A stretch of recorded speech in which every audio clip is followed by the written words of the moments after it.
Oke, baik, kita mulai saja untuk pembelajaran pada hari ini ya. Karena waktu sudah menunjukkan pukul 10:07 ya. Yang seharusnya kita mulai itu dari pukul 10:05.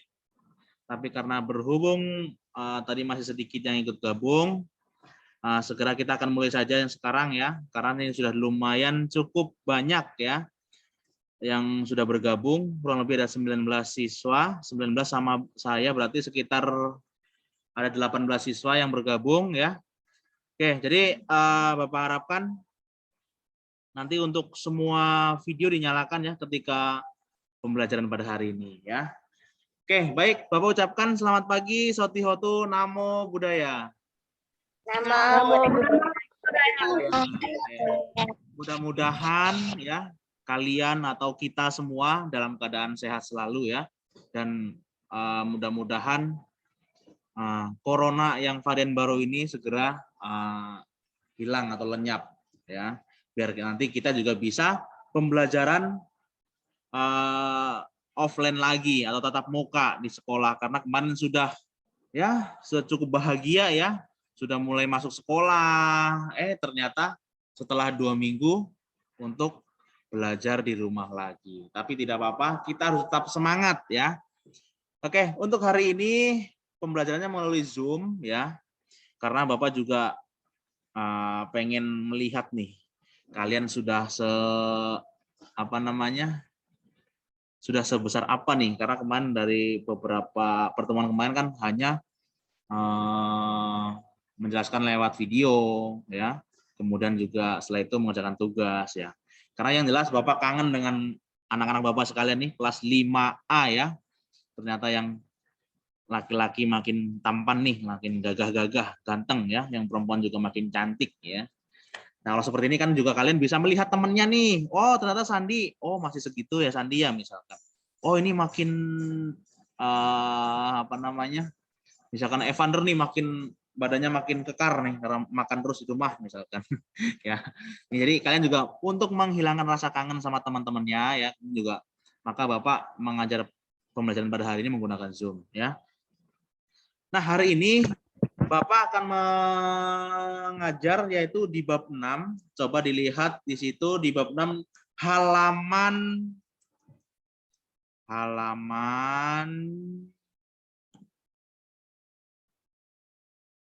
berapa nih?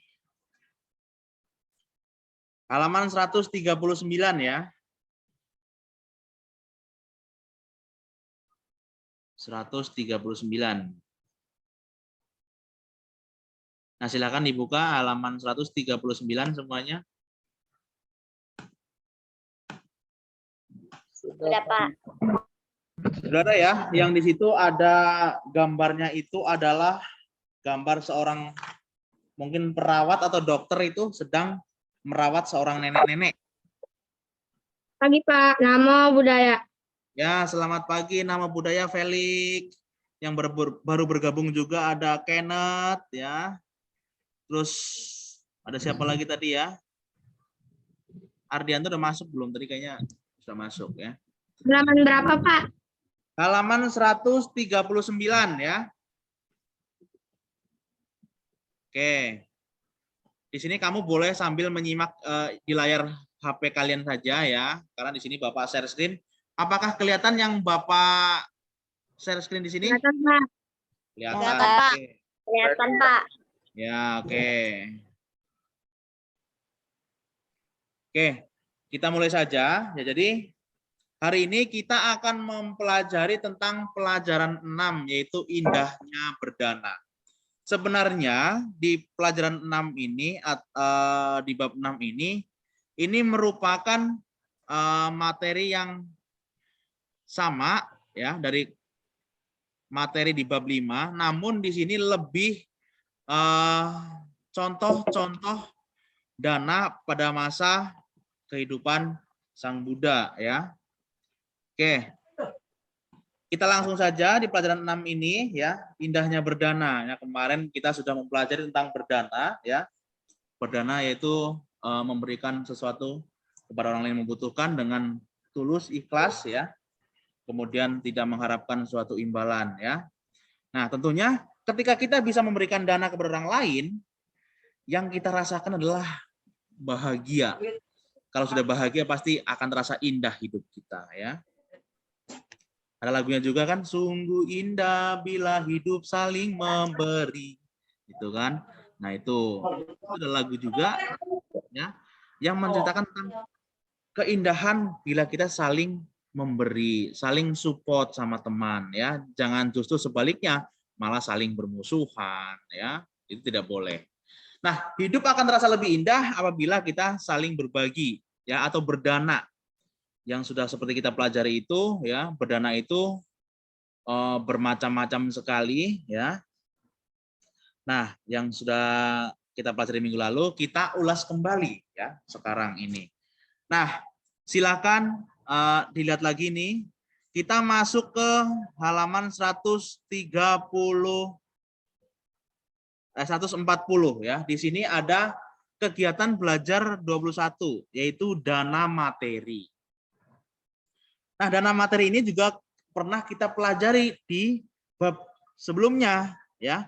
Yaitu bisa berdana materi itu bisa berdana uang ya, bisa berdana bentuk makanan atau bisa pakaian. Nah, itu adalah termasuk dana materi ya. Namun di dalam kehidupan zaman dulu waktu masih kehidupan Sang Buddha ya. Di sini ada sebuah contoh dana ya yang pada masa kehidupan Sang Buddha. Nah, di sini ada cerita tapi Bapak akan menceritakannya tidak dengan detail tapi intinya saja ya. Nah, di sini ada yang dicontohkan adalah Sujata. Sujata ini adalah seorang wanita yang tinggal di sebuah desa ya, yang dekat dengan tempat Pangeran Siddhartha bertapa. Pada waktu itu Pangeran Siddhartha belum menjadi Buddha ya, tapi masih Pangeran Siddhartha atau belum mencapai penerangan sempurna ya. Nah, pada saat itu Sujata ini karena tidak dikaruniai seorang anak ya, belum mempunyai seorang anak, maka dari itu Sujata ini setiap pagi hari atau setiap hari itu datang dan berdoa ke pohon ya, sebuah pohon ya, meminta agar Sujata ini segera dikaruniai seorang anak ya. Jadi meminta kepada pohon ya, meminta kepada dewa pohon. Nah, pada suatu pagi hari Pangeran Siddhartha juga bermeditasi di bawah pohon tersebut ya, di tempat Sujata sering berdoa di situ. Nah, anggapannya Sujata ini adalah Pangeran Siddhartha ini dewa pohon yang menampakkan diri, tetapi itu sebenarnya bukan dewa pohon ya, karena tidak ada dewa pohon ya. Nah, kemudian setelah berdoa akhirnya Sujata diberikan atau dikaruniai seorang anak. Nah, dari bentuk kegembiraannya itu, kemudian Sujata mempersembahkan makanan dan makanan itu berupa nasi dan susu. Nah, ini merupakan contoh dana materi ya. Nah, di sini Bapak tandain di sini. Nah, yang diberikan Sujata adalah nasi dan susu. Ini adalah contoh dana materi yang dilakukan oleh Sujata kepada Pangeran Siddhartha sebelum Pangeran Siddhartha mencapai penerangan sempurna atau sebelum mencapai kebuddhaan. Seperti itu ya. Nah, kemudian contoh yang kedua. Di sini ada Sotia. Tristan tolong jangan coret-coret ya, Tristan. Nah, di sini Sotia memberikan 8 ikat rumput kepada Pangeran Siddhartha yang dijadikan sebagai alat tempat bermeditasi ya. Nah, setelah waktu itu, setelah Pangeran Siddhartha membersihkan dirinya di Sungai Neranjara ya, Pertapa Siddhartha kemudian duduk bermeditasi di bawah pohon salak. Nah, ini sebelum atau menjelang Pangeran Siddhartha mencapai penerangan sempurna di sini. Nah, datanglah seorang ini ya bernama Sotia, itu memberikan 8 ikat rumput kepada Pangeran Siddhartha yang dijadikan sebagai alas tempat duduk untuk bermeditasi. Nah, kemudian 8 ikat rumput tersebut berubah menjadi singgasana permata yang besar, ya. Nah, itu. Jadi ini merupakan contoh dana materi yang kedua, yaitu memberikan 8 ikat rumput kepada Pangeran Siddhartha. Nah, inilah 2 contoh dana materi pada masa kehidupan Pangeran Siddhartha atau Sang Buddha, ya. Itu. Nah, ini adalah di kegiatan belajar 21, yaitu dana materi, yaitu contohnya yaitu Sujata dan Sotia. Sujata memberikan nasi dan susu kepada Pangeran Siddhartha, kemudian Sotia memberikan 8 ikat rumput yang dijadikan sebagai alas tempat bermeditasi, seperti itu. Ini adalah dana materi. Kemudian kita masuk ke materi yang berikutnya, yaitu di halaman berapa nih? Halaman 146. Kegiatan belajar 22. Ya. Kenapa Bapak menjelaskannya cepat? Karena ini satu bab akan Bapak jelaskan dalam pertemuan ini, ya. Mudah-mudahan waktunya mencukupi, ya. Oke. Kegiatan belajar 22 yaitu dana kehidupan, ya. Nah, dana kehidupan ini apa sih maksudnya, ya? Minggu kemarin pun sudah kita bahas, ya. Nah, di sini contoh dana kehidupan pada masa kehidupan Pangeran Siddhartha, ya. Di sini ada contohnya menyelamatkan kehidupan. Nah, di sini ada sebuah cerita yang memang terjadi pada waktu itu, ya, pada masa lampau itu. Jadi akan Bapak ceritakan lebih ringkas saja. Jadi pada suatu hari, ya, ketika Pertapa Siddhartha berjalan meninggalkan Raja Gaha menuju kaki Gunung Pandawa, jadi beliau bertemu dengan rombongan kambing dan domba yang sedang digiring menuju ke kota. Jadi pada saat perjalanan itu, Pangeran Siddhartha itu bertemu dengan seseorang yang sedang membawa rombongan kambing dan domba. Nah, kemudian Pangeran Siddhartha menanyakan kepada orang tersebut, akan dibawa kemana kambing dan domba tersebut, ya. Kemudian orang tersebut menjawab akan dibawa menuju ke kerajaan, ya, dan domba kambing ini akan dipersembahkan kepada raja, ya, untuk melakukan upacara korban, ya, upacara kurban. Jadi nanti kambing-kambing itu atau domba-domba itu nanti akan disembelih dan akan dijadikan upacara korban. Nah, kemudian setelah itu, ya, Pangeran Siddhartha menuju ke kerajaan tersebut, ya, untuk menyampaikan sesuatu kepada raja, yaitu bahwa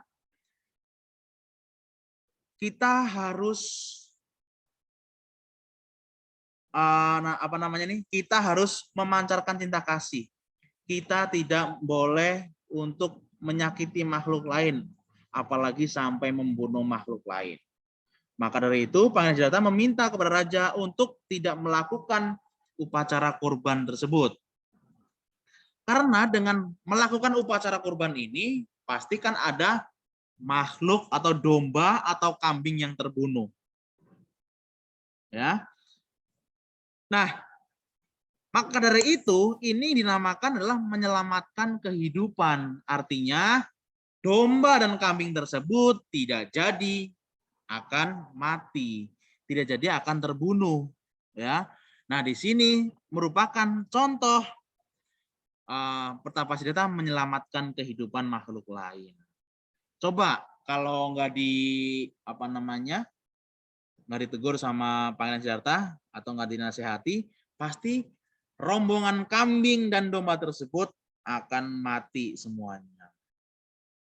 Nah, ini merupakan dana kehidupan yang pada masa kehidupan Sang Buddha. Yang dicontohkan oleh Pertapa Siddhartha adalah seperti itu. Ini merupakan salah satu contoh. Contoh-contoh lainnya masih banyak ya. Nah, inilah salah satu contoh pada zaman kehidupan Sang Buddha. Nah, di dalam kehidupan kita ini sekarang apa yang kita bisa lakukan dengan mempraktekkan dana kehidupan ini, Pak? Ya, banyak sekali contoh yang bisa kita lakukan dengan dana kehidupan yang pada saat ini kita sedang jalankan, ya, yaitu bisa dengan cara donor darah. Nih, mungkin kalian ada yang sudah pernah melihat orang donor darah, atau mungkin kalian sudah pernah mendengar ada istilah donor darah. Ada juga mungkin sudah pernah menemani anggota keluarganya untuk donor darah, mungkin baik di wihara, biasanya kan ada juga yang mengadakan donor darah. Ada juga yang langsung datang ke PMI, ya, Palang Merah Indonesia, yaitu untuk menyumbangkan darahnya. Nah, donor darah ini adalah kita memberikan darah kita kepada orang lain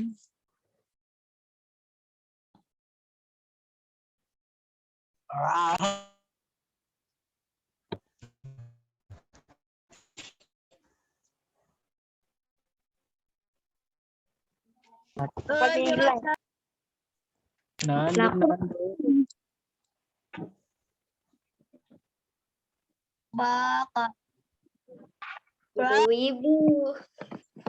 Jadi wibu aja.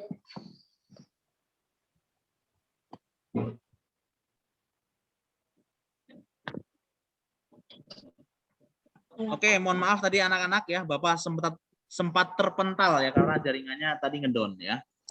Tapi sekarang suara Bapak udah jelas lagi belum? Sudah. Oke.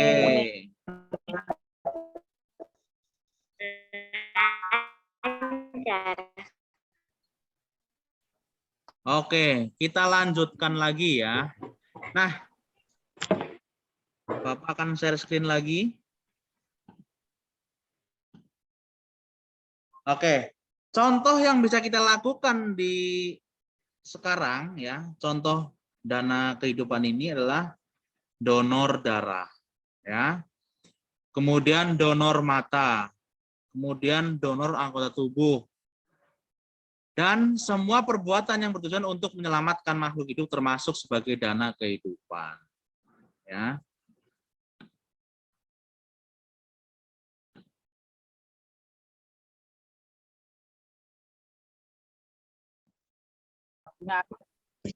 Bapaknya hilang.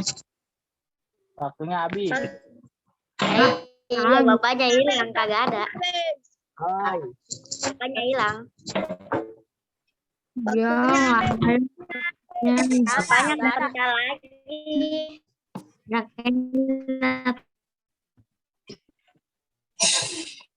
bapaknya ada tahu. Dengan bapaknya jelek. Bapaknya ada tahu.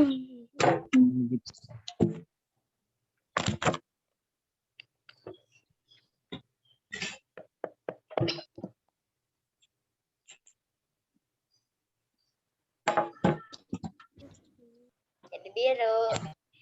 Biru.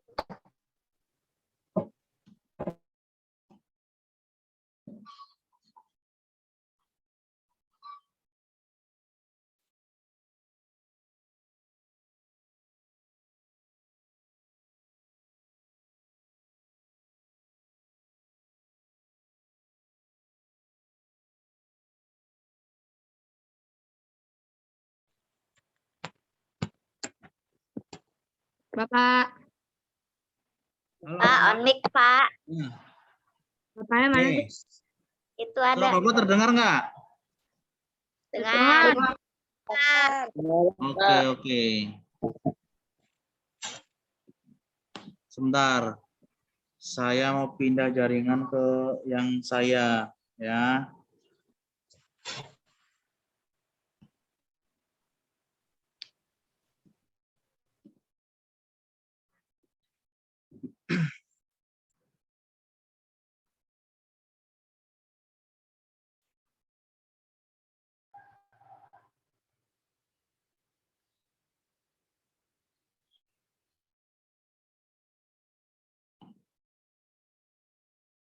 Oke, baik anak-anak. Kita lanjutkan lagi ya.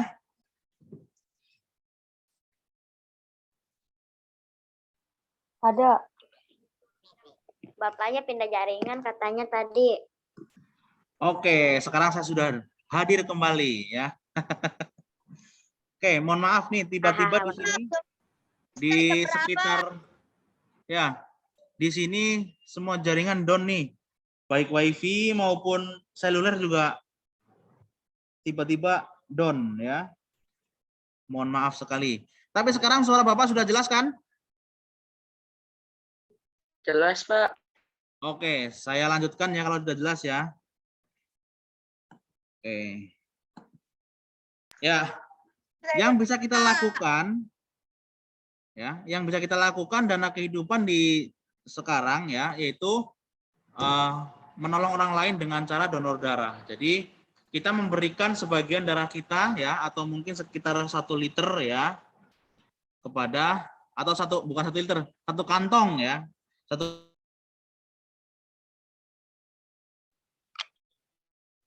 Bapaknya hilang. Hilang, bapaknya hilang.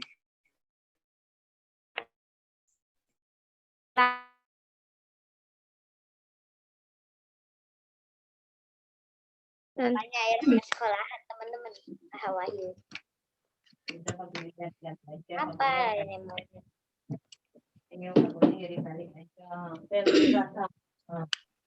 Oke, Bapak sudah ada lagi nih. Mohon maaf sekali nih. Ya, kita lanjutkan lagi ya. Nah, kita bisa memberikan dana kehidupan ya berupa misalkan berdonor darah ya, itu. Misalkan donor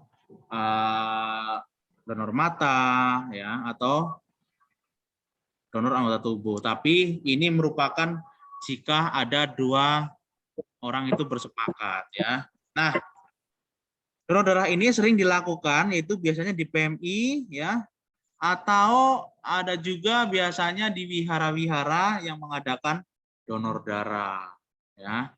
Nah, biasanya kan ada orang yang membutuhkan darah karena memang kekurangan darah. Nah, jadi nanti darah yang dari kita nanti akan dimasukkan ke tubuh orang yang membutuhkan. Nah, ini adalah contoh dana kehidupan ya. Kemudian yang berikutnya ya. Nah, ini gambarnya seperti ini ya, ketika orang berdonor darah seperti ini ya. Nah, berikutnya adalah dana kebenaran, yaitu kegiatan belajar 23, halaman 151 ya. Nah, dana kebenaran ini ya biasa atau sering dilakukan ya, yaitu kalian misalkan atau kalian pasti sering melihat anggota sangha sedang dhamadesana atau sedang berceramah. Nah, itu merupakan bentuk dari dana kebenaran juga ya. Nah, Pak, tapi apakah kita bisa melakukan dana kebenaran itu? Bisa ya. Ya, jadi kalian misalkan contoh, kalian ketika mengetahui sesuatu ya, kalian bisa memberitahukan kepada orang lain yang belum mengerti ya. Jadi dana kebenaran ini berarti memberitahukan atau mengajarkan kebenaran ya. Contoh kalian misalkan lebih pinter dalam menggunakan handphone daripada orang tua kamu misalkan. Nah, kalian bisa mengajarkan. Contoh saja nih, orang tua Bapak nih, dulu itu, atau kemarin-kemarin itu, tidak mengetahui bagaimana cara menelpon melalui WA. Karena sudah berumur, sudah tua, ya, yang biasanya handphonenya itu handphone yang tidak layar sentuh, ya, tapi yang langsung ada nomor teleponnya di situ, tinggal nelpon saja. Tapi ketika menelpon melalui WA, kebingungan. Mau nelpon siapa, malah yang kepencet siapa. Orang menelpon Bapak malah ke orang lain. Nah, tapi setelah kita ajarkan, ya, setelah Bapak ajarkan, akhirnya jadi mengerti. Nah, ini juga termasuk dana kebenaran.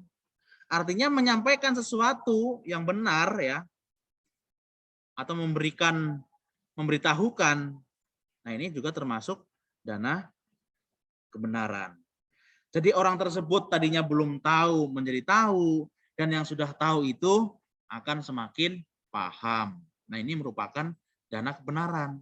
Nah, kalian juga bisa melakukan contoh di dalam kehidupan sehari-hari, misalkan di dalam kelas. Ketika ada teman yang belum memahami tentang materi, misalkan pelajaran matematika atau pelajaran yang lain misalkan. Nah, kalian bisa saja memberitahu, ya, cara-caranya, misalkan menghitung luas segitiga misalkan. Ketika kalian bisa atau mengetahuinya, kalian bisa berbagi dengan teman. Pak, Nah, kalau ya. saat ulangan, Nah, terkecuali ya Yoel, ya, terkecuali ya, Yoel apa Felix saya nih? bukan Yoel. Sorry, mohon maaf. Karena Bapak nggak pakai kacamata nih, jadi tidak terlalu nampak, ya. Ya, terkecuali ya Felix, ya, ketika ulangan ya tidak bisa. Karena apa? Karena itu adalah sebagai tolak ukur atau mengukur kemampuan siswa, sudah berhasil apa belum, seperti itu, ya. Jadi kalau saat ulangan ya jangan memberitahukan, itu malah nanti jadinya karma buruk, ya. Nah, jadi terkecuali pada saat ulangan itu kita boleh saling belajar bersama, saling mengajarkan, ya. Contohnya pada saat berdiskusi juga, pastikan di situ ada dialog-dialog yang memang saling sumbang saran, ya, saling memberikan pernyataan, tentunya yang berkaitan dengan hal-hal yang benar. Nah, ini juga termasuk dana kebenaran, ya. Atau kalian bisa memberitahu adik kamu atau kakak kamu yang belum tahu, kamu ajarin, itu juga termasuk dana kebenaran, ya. Atau mungkin orang tua yang tidak mengetahui cara ya tadi contohkan cara Bapak itu, misalkan WA, atau misalkan ada yang berkaitan dengan teknologi tapi orang lain belum tahu, kalian bisa, atau kalian sudah mengetahui duluan, kalian bisa memberitahukan. Nah, ini adalah merupakan contoh dari dana kebenaran. Jadi memberitahukan kepada orang lain yang belum tahu, ya. Nah, kemudian yang terakhir, ya, kegiatan belajar 24, yaitu dana memaafkan. Di halaman 155. Halaman 155. 5. Ya. Yaitu dana memaafkan. Nah, tentunya alangkah indahnya dunia ini, ya, jika kita itu saling memaafkan, ya. Nah, di dalam contoh kehidupan Sang Buddha itu, ya, jadi Buddha itu memberikan atau memaafkan kepada Angulimala yang jahat dan hendak membunuh Sang Buddha pada waktu itu, ya. Nah, kemudian Angulimala itu bertobat, ya, dan takluk kepada Sang Buddha karena sudah memaafkan perbuatannya, ya. Jadi ini merupakan contoh-contoh daripada dana memaafkan pada kehidupan Sang Buddha. Nah, tentunya kita sebagai manusia atau makhluk sosial yang tentunya kita juga tidak bisa hidup sendiri, ya, perlu bantuan orang lain. Tetapi jika kita saling bermusuhan, pasti nanti tidak akan terjalin rasa rukun antara teman. Tidak rukun dengan teman di bermain atau teman di sekolah. Ya. Tapi jika ada teman yang berbuat salah, tidak disengaja, minta maaf, kalian harus maafkan. Begitu juga dengan kalian ketika berbuat salah, minta maaf pada teman. Pasti akan hidup kita akan terasa lebih indah ya, saling bermaaf-maafan. Nah, karena tentunya kita sesama manusia saling membutuhkan, bukan malah saling bermusuhan. Contoh, baju yang kalian pakai tidak mungkin kalian bikin sendiri. Pasti orang lain yang membuat. Contoh lagi, kursi yang kamu dudukin, atau tikar yang kamu dudukin, atau mungkin sofa yang kamu dudukin, pasti itu adalah buatan orang lain, bukan buatan kamu sendiri.